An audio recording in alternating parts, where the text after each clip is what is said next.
Waves crest on a rocky beach as a lone female surfer walks out to sea at twilight. On-screen text in a handwritten font reads, "Koa talking to me." I feel strong when I have something Koa in my hand. On the same beach, a man plays a ukulele. His hands hold the small wooden instrument. 7 wooden paddles are stacked in a corner. My parents had Koa furniture, but I think I was the first one to get addicted to using Koa. The entire room is shown with many wooden objects. Mike Adams was building a canoe. Text reads, "Callisto And Palos." I was helping him work on that canoe, and I could see the beauty of the Koa that we was taking out of it. At that time, wood was wood until I realized how beautiful Koa was. And from that time, I started working with Koa until today, 40 years later. The upper canopy of a tree covered in leaves. Koa is hard to find. You usually find a koa trees up in the mountain, the most remote areas of the island. Illustrated graphics showing dark areas moving up the tree. There's a lot of disease coming into the island. The disease is killing out the trees that we have. Graphics illustrate people in a city. Human, of course. Human bring disease and kills the trees. An illustrated pig. The pigs, they dig them out, they eat the roots. And they only grow here in Hawaii. In the background, a man enters frame with a chainsaw.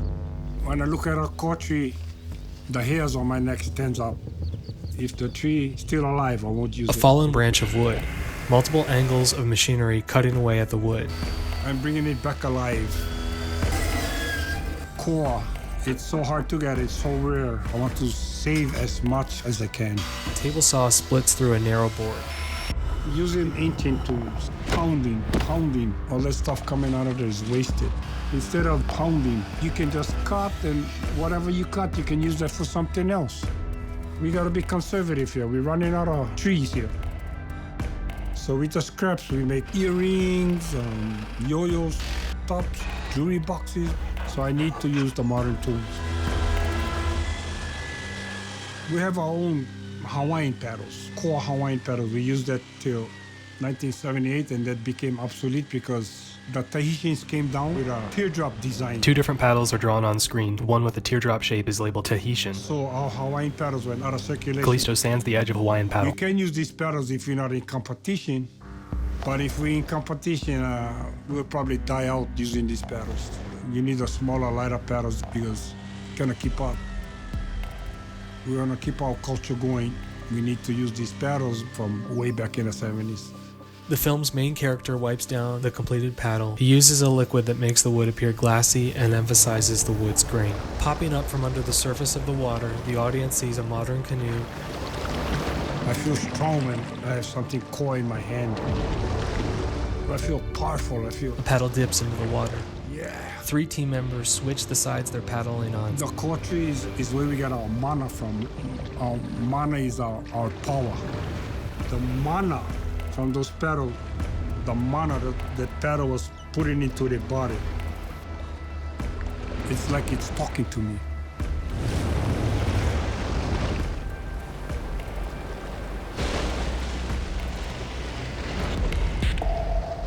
I love this wood, and the koa tree is the secret. On-screen text reads, "It's estimated that native koa forests have shrunk to less than 25% of their former area."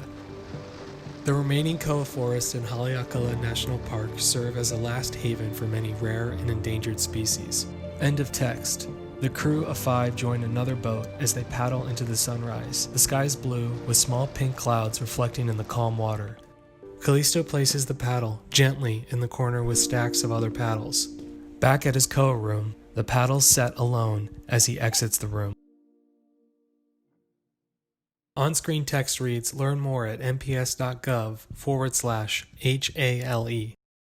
Credits include produced by the National Park Service, Harpers Ferry Center for Interpretive Design, and funded by Haleakala National Park, followed by the National Park Service Arrowhead.